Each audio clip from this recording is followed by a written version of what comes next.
2 Timóteo capítulo 2, a partir do 14, diz assim: traze estas coisas à memória, ordenando-lhes diante do Senhor, que não tenham contendas de palavras, para que nada aproveitem e são para perversão dos ouvintes.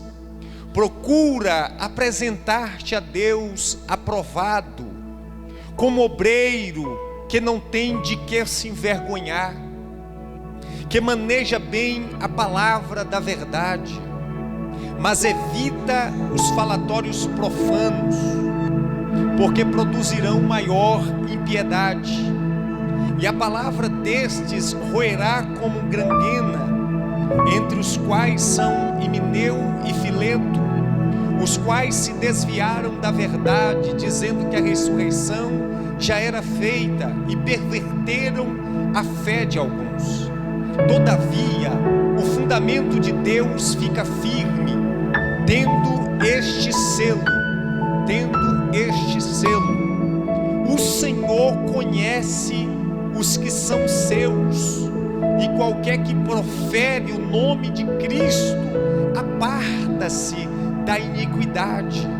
Ora, numa grande casa, não há vasos de ouro, não há somente vasos de ouro e de prata, mas também de pau e de barro, uns para honra, outros para desonra, de sorte que, se alguém se purificar destas coisas, será vaso para honra, santificado e idôneo para uso do Senhor, e preparado para toda boa obra. Amém? Tome teu assento. Queridos,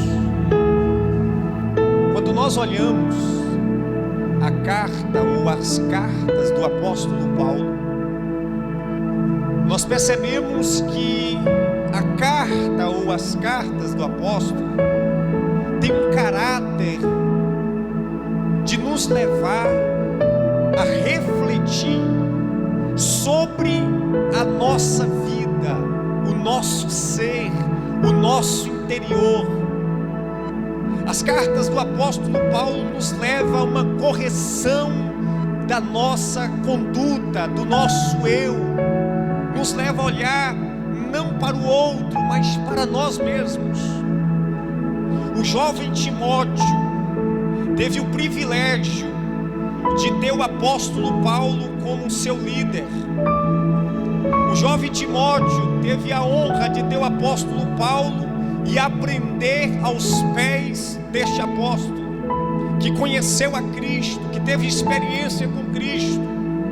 E esse apóstolo Paulo escreve ao jovem Timóteo, levando Timóteo a refletir acerca de ser um vaso de honra, acerca de ser um obreiro aprovado diante de Deus, se apresentar a Deus aprovado. Nós chegamos num triste momento da sociedade evangélica, que os pastores que pregam o verdadeiro evangelho têm que evangelizar não o mundo, mas têm que evangelizar os próprios evangélicos. É necessário passarmos por uma reforma, onde líderes que têm compromisso com Deus pregue a palavra para um povo evangélico, consertar as suas rotas, consertar as suas condutas e olhar novamente para Jesus, abandonando certas práticas, abandonando certos falatórios, abandonando certas imundícias da vida espiritual. E quando o apóstolo Paulo escreve aqui na carta que nós lemos, ele traz algo interessante para o jovem Timóteo, que é muitas vezes comum a esta sociedade que nós estamos vivendo.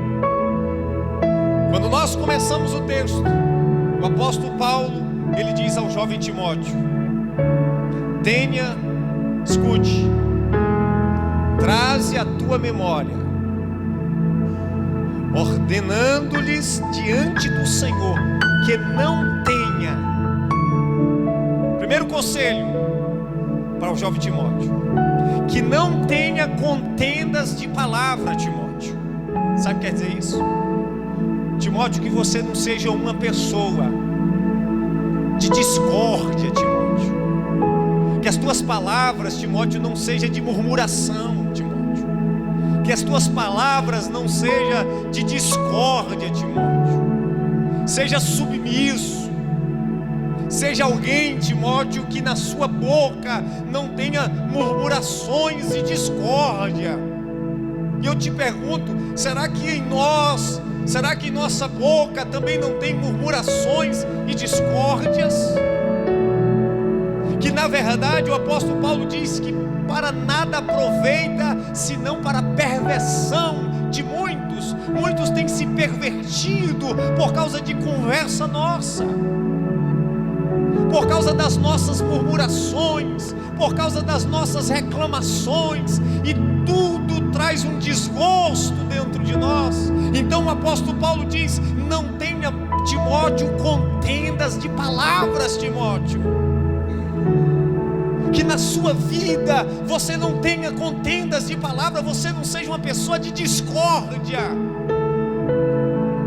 E o que mais nós temos nesta geração são discórdias. Quando aquilo não me agrada, eu começo agora a repelir. Quando alguém não me agrada, eu começo a repelir, porque existe contenda de discórdia em mim. Está faltando um povo submisso à palavra, um povo que olha sempre para Jesus e vai marchando e vai seguindo, olhando para Jesus,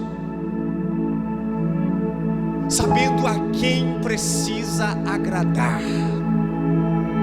aquele que te chamou. Aquele que chamou você, é a Ele que você precisa agradar, é a Ele que você precisa honrar, é a Ele que você deve fidelidade, é a Ele que você deve submissão. Segundo, ele diz: procura apresentar-te a Deus aprovado. Procura apresentar-te a Deus aprovado. Ele está dizendo: Timóteo, se achegue diante de Deus, você sendo aprovado por Deus. Você sabe o que acontece? É que nós temos uma geração reprovada por Deus, uma geração que tem olhado para as circunstâncias, uma geração que tem se embaraçado com as coisas deste mundo, uma geração que tem perdido o foco de Deus, uma geração que tirou os olhos da cruz do Calvário, do sacrifício de Jesus, que tirou os olhos do autor e consumador da nossa fé. Então o apóstolo Paulo diz: procura, Timóteo, te apresentar a Deus aprovado. Ei, meu amado, se João não for aprovado por Deus, eu serei. Se João, Antônio, Carlos, Maria está vivendo uma vida distorcida, eu andarei diante de Deus como um obreiro aprovado. A tua fé não depende da fé do teu irmão, a tua fidelidade a Deus não pode depender da fidelidade do teu irmão a Deus. É você que deve se apresentar diante de Deus aprovado. Ah, pastor, mas o irmão fulano, esquece o irmão fulano, se apresenta a Deus aprovado, porque no dia que o livro da vida for aberto, Deus não vai julgar você com o seu irmão, você se apresenta diante de Deus. Procura apresentar-te a Deus aprovado.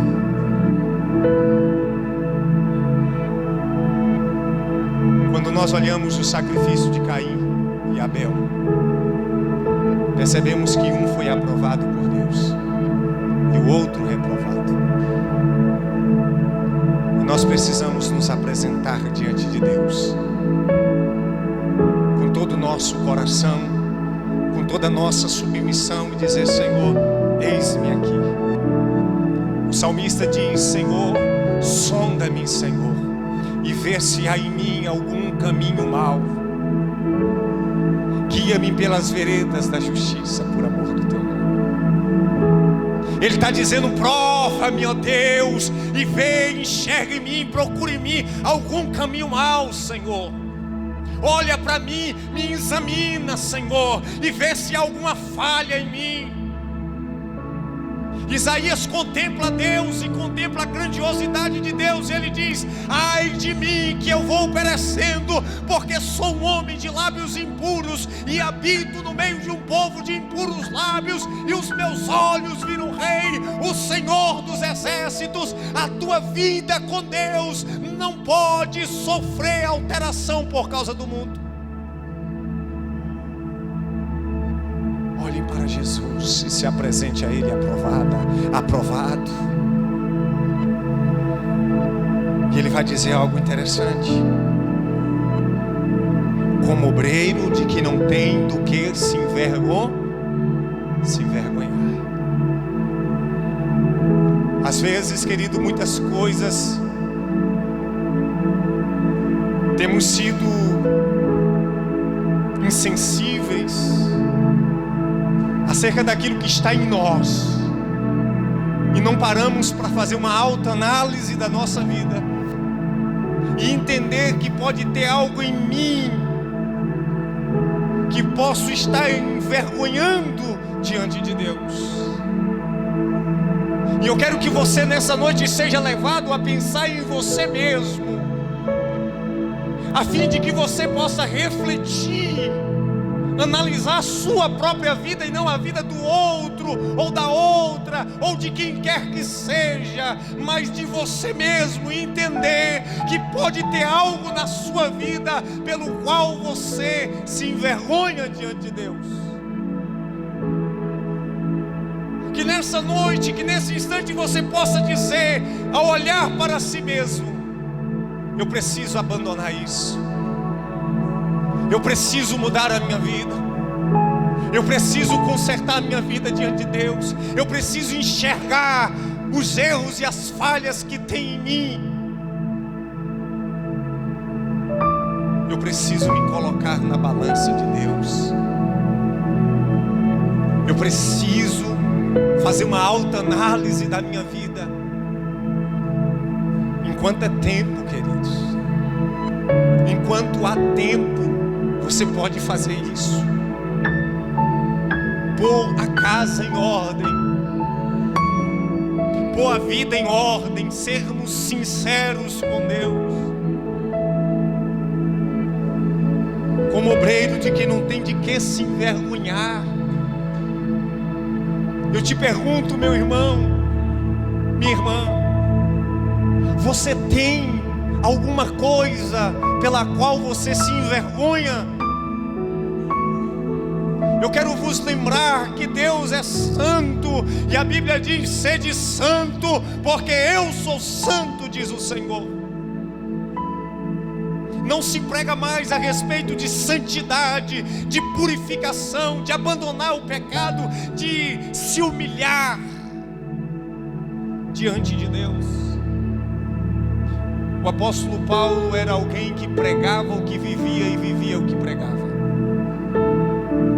Ele dizia: eu esmurro o meu corpo e reduzo a servidão, para que eu, pregando aos outros, não seja eu mesmo reprovado naquilo que prego. Sabe, queridos, eu tenho uma grande preocupação comigo mesmo. E eu analiso cada detalhe da pregação e da mensagem para ver se eu não estou sendo reprovado naquilo que eu estou pregando.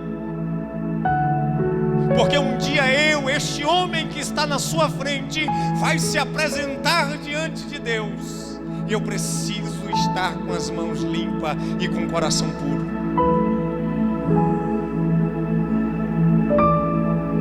A Bíblia diz que Deus nos conhece do deitar ao levantar.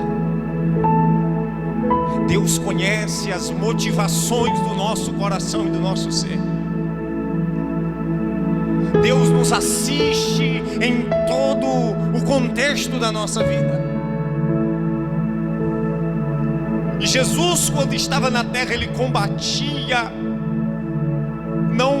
mundo, mas ele combatia os religiosos da época. E era incrível como Jesus fazia aqueles homens e aqueles religiosos voltarem os seus olhos para si mesmos. E de repente, quando eles olhavam para si, eles descobriam a podridão dentro deles.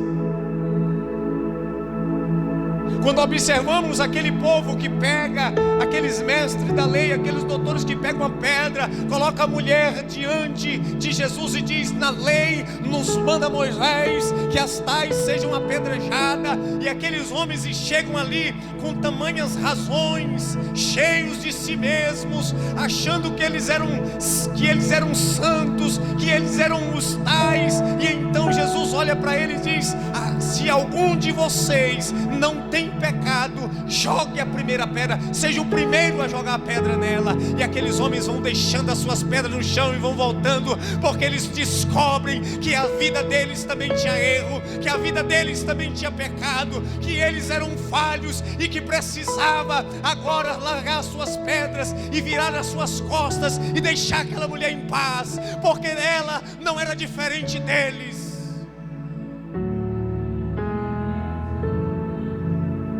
Olhando para você mesmo, olhando para o seu interior e para as suas motivações,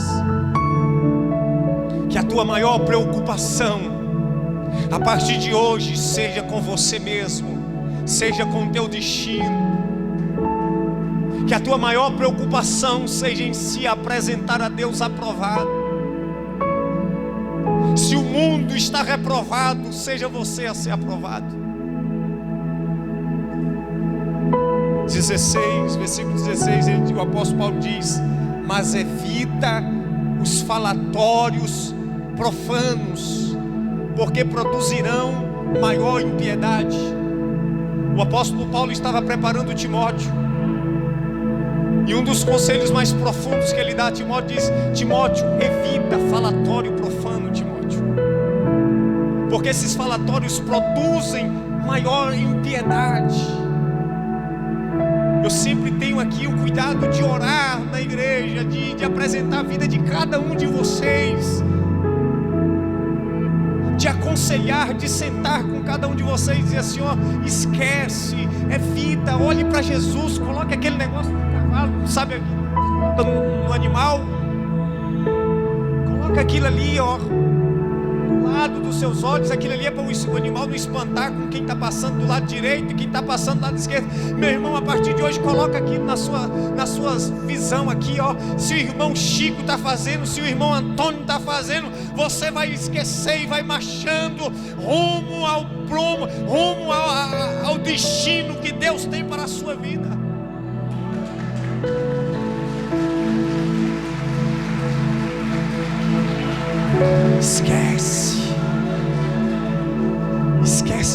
Esquece o irmão teu da direita, esquece o irmão teu da esquerda. Continue orando, continue buscando, continue marchando. Se você não puder orar por ele, se você não quiser orar por ele ou não puder, que a forma certa é essa, então esqueça, vai marchando, vai marchando, vai marchando, porque é tão mais fácil a gente falar do que orar por ele. Porque é tão fácil você falar do teu irmão, de Chico, de Antônio, e é tão difícil você dizer: eu vou orar pelo meu irmão, eu vou clamar por ele, porque eu também careço da glória e da misericórdia dele. Hoje Deus nos chama para olhar para nós mesmos, para você olhar para você mesmo, e não olhar mais para ninguém, senão para Jesus e para você. Então Timóteo é orientado a evitar qualquer falatório profano. Deixa eu te dar um conselho pastoral, deixa eu te dar uma palavra pastoral. Alguém chegou para você e falou: o irmão fulano, meu irmão, vamos orar por ele. Alguém chegou para você e falou: irmão fulano, vamos orar por ela. Ah, mas o irmão isso, vamos orar por ele. Ah, mas a irmã isso, vamos orar por ela. É desse jeito, querido. Alguém chegou para você, falou alguma coisa: irmãos, vamos orar. Você viu o irmão João? Vamos orar pelo irmão João. Você viu a irmã Antônia? Vamos orar pela irmã Antônia. Essa vai ser a nossa conduta. Esse vai ser os nossos passos. É isso. Nós vamos nos abster de falatórios, de conversa, porque é essa postura que a palavra nos ensina. No versículo 19 ele diz assim: todavia o fundamento de Deus fica firme, tendo este selo. Qual selo, pastor? O Senhor conhece aqueles que são seus. O Senhor conhece aqueles que são dele. E qualquer escute, e qualquer que profere o nome de Jesus. Quem profere o nome de Jesus aqui? Todos nós. Qualquer que profere o nome de Jesus deve apartar-se da iniquidade. Eu me aparto do pecado, eu me afasto do pecado. Errado, estou longe. É isso que nós devemos viver. A Bíblia condena, então eu vivo longe daquilo. Fugir da aparência do mal. Aquele que profere o nome de Jesus deve se afastar da iniquidade. Mas hoje nós vivemos uma geração que, embora profira o nome de Jesus, se abraça com o pecado, se abraça com a iniquidade. Não existe paz com Cristo se existe paz com o pecado. Não existe paz entre nós e Deus se existe paz entre nós e a iniquidade. Eu tenho uma responsabilidade de pregar o verdadeiro evangelho, para que eu não seja cobrado pela omissão. Você vai ver o apóstolo Paulo sempre pregando ao povo, falando para o povo se voltar para Deus, olhar para Jesus, autor e consumador da fé. Apartem-se, queridos, da iniquidade. Apartem-se do pecado. Abandonem o pecado.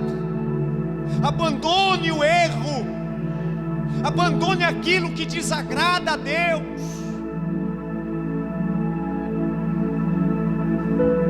Versículo 20 ele diz: ora, numa grande casa não há somente vasos de ouro e de prata, mas também de pau e de barro, uns para honra, outros para desonra. Pergunta: você é um vaso de honra ou você é um vaso de desonra? Deixa eu te perguntar isso, e você responde para você mesmo. Você é um vaso de honra ou um vaso de desonra? Nós vamos perceber que no meio da igreja, o apóstolo Paulo aponta Himeneu e Fileto, dizendo que eles eram vasos de desonra.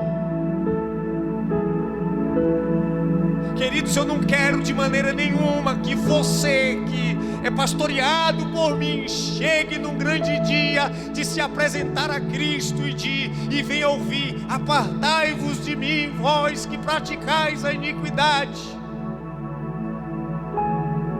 Mas eu quero que cada um de vocês ouça, quando você se apresentar a Deus, você possa ouvir da boca do Senhor: vinde, bendita, bendito do meu Pai, possuir por herança o que vos está preparado desde o começo, desde o princípio. Foste fiel no pouco, e sobre o muito eu te colocarei. Esse é o evangelho que nos leva para perto de Deus. O que somos? Vaso de honra ou vaso de desonra? O que você é? Um vaso de honra ou um vaso de desonra? O vaso de honra, querido, é colocado nos lugares expostos, visíveis, tem lugar de destaque. Os vasos de desonra são esquecidos e neles se joga um lixo. Mas eu quero dizer para você que você é um vaso de honra de Deus. Você é um vaso de honra de Deus. Você é um vaso de honra de Deus. Você é um vaso de honra de Deus. No versículo 21, ele diz: de sorte que se alguém se purificar, se alguém se purificar, será vaso para a honra, santificado e idôneo, para uso do Senhor e preparado para toda a boa obra. Sabe o que o apóstolo Paulo está dizendo? Que não existe caso perdido. Que embora dentro do mundo evangélico, das igrejas, tenha um vaso de honra, ele diz: aquele que se purifica, aquele que se purificar, será um vaso de honra. Deus está à procura de pessoas que queiram se purificar. Se purificar das contendas de palavra, de arrancar de dentro de si aquilo que desagrada a Deus, se purificar da mentira. Você sabia que tem crente que mente, irmãos? É verdade. Tem crente que mente. João 8,44, Jesus olhou para aqueles mestres e fariseus e disse assim: vós tem por pai o diabo. Olha o que Jesus está dizendo: vós tem por pai o diabo, e quereis satisfazer a vontade do vosso pai. Ele foi homicida desde o princípio e não se firmou na verdade, porque nele não há verdade. Porque quando fala mentira, fala ali do que é próprio, pois é mentiroso e pai da mentira.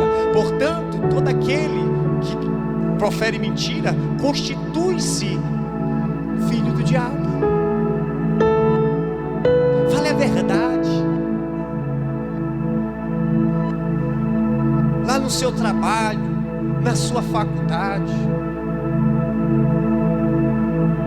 Quando eu comecei a trabalhar no meu primeiro emprego, eu me recordo, voltando lá há 10 anos atrás, por aí mais ou menos, 15 anos. Entrei na empresa, atendi o telefone, o cara falou: fala que eu não estou aqui não. Eu falei: rapaz, é o seguinte, você pode me demitir, que agora eu vou falar que você está aqui, você não está aqui. Ou eu bato no telefone aqui, eu falo que você está aqui, mas eu vou falar que você está aqui. Ou eu então falo que você falou, que é para eu falar que você não está aqui. Pronto. Então não dê jeitinho brasileiro não, meu irmão. Seu patrão falou: fala que eu não estou aqui. Eu não tenho esse princípio. Eu não comungo com as coisas deste mundo. Eu sou luz no meio das trevas. Você está no mundo, mas você não é do mundo. Você precisa se purificar dessas coisas que o mundo insiste em jogar e te contaminar. Chega. Comprou por quanto? Comprei por X. Já vi crente que comprou um negócio por tantos. Já vi gente que comprou um negócio por tanto. Eu sabia que era tanto. A pessoa do outro lado perguntou assim: você comprou por quanto? Comprei por X. Não foi? Eu falei: rapaz, não sei disso não. Me perguntou logo pra mim. Eu falei: rapaz, foi não. Aí a pessoa ficou toda envergonhada na frente de outra pessoa. Por que você não falou? Eu falei: você quer mentir? Você mente sozinho. Você vai para o inferno você só. Eu não. Nós temos que vigiar para não sermos reprovados, para não sermos vaso de desonra. Quando o seu patrão pedir para você mentir, da próxima vez que você convidar, você vai: você que anda mentindo aqui na empresa, ele vai jogar na sua cara. Honre a Deus, honre a Deus. Seja você uma pessoa que honra. Se o mundo não honra a Deus, você vai honrar. Se a tua irmã do teu lado não honra a Deus, você vai honrar. Se o teu irmão não honra a Deus, você vai honrar. Você vai honrar a Deus.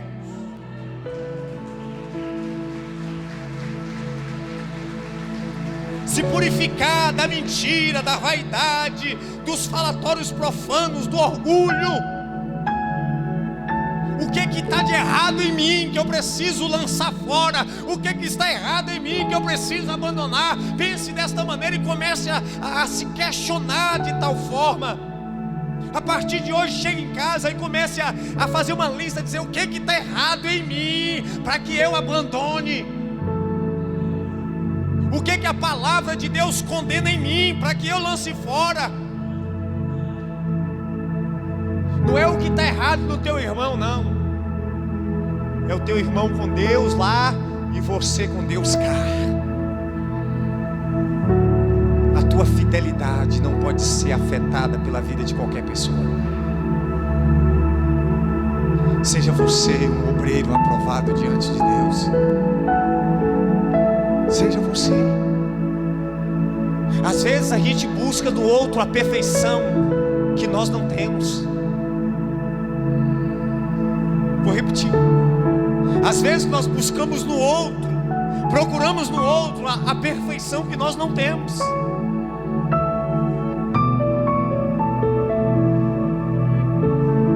Essa é a verdade. Nós queremos encontrar perfeição numa pessoa imperfeita. Eu quero te mostrar hoje o endereço da perfeição. É o céu. É Jesus, o autor e consumador da fé. Nele encontramos a perfeição. Dele dependemos. Nele vivemos. Nele não há sombra de variações. Ele é perfeito. Ele é santo. Ele vive. Ele está no trono de glória. Ele é a nossa referência. A nossa referência não está na terra, está no céu.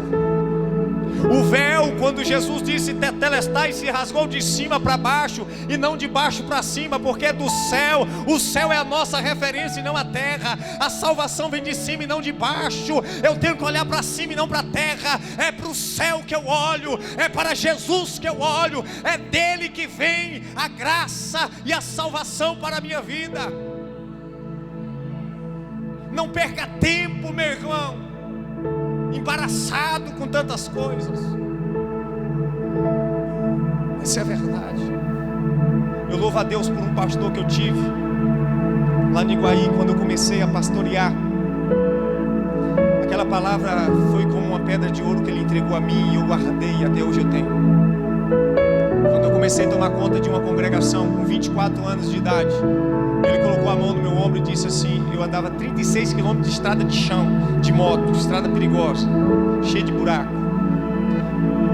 Quando ele me entregou a congregação, ele colocou a mão no meu ombro e disse assim: quando não tiver ninguém para ir com você, vá sozinho. Deus mandou, foi você.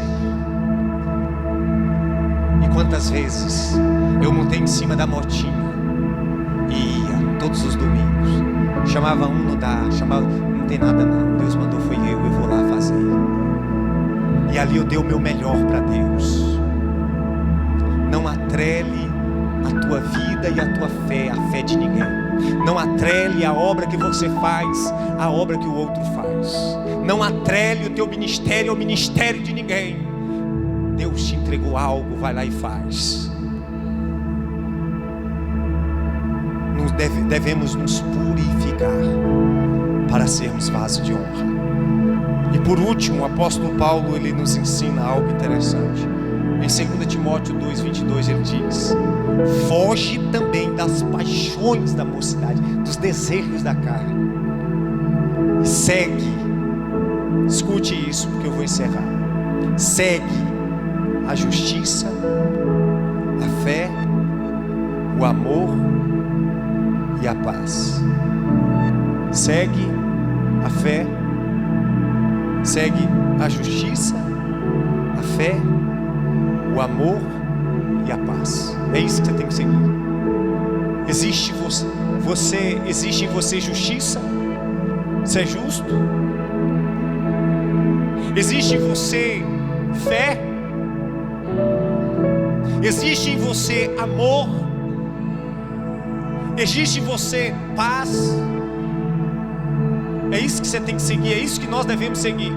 Justiça, fé, amor e paz. Tem que haver em mim, tem que haver em nós, em nosso caráter, justiça, a fé, o amor e a paz. Segue a justiça, segue a fé, segue o amor e segue a paz.